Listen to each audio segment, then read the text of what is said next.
আসসালামু আলাইকুম। দেশে এবং দেশের বাইরে সবাইকে আমার সালাম জানাই। আমি আজকে কলিজা ভুনা করতেছি। মানে আগে কলিজাটা আমি ভাজিয়ে নিয়েছি, কিছুক্ষণ মানে লাড়াচাড়া দিয়ে নিয়েছি। তারপর আর কি আমি পেঁয়াজগুলো দিয়ে দিচ্ছি। পেঁয়াজগুলো দিয়ে এখন আবার কিছুক্ষণ সময় নাড়াচাড়া দেবো। তারপরে আর কি মশলা দেব, মরিচ এবং হলুদ, এগুলো সামান্য কিছু মানে দেব মশলা দেওয়ার পরে টমেটো দেবো।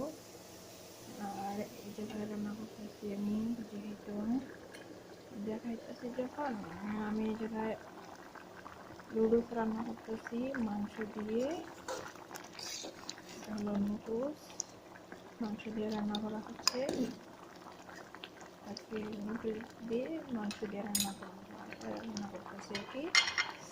আর দুপুরবেলা রান্না করছিলাম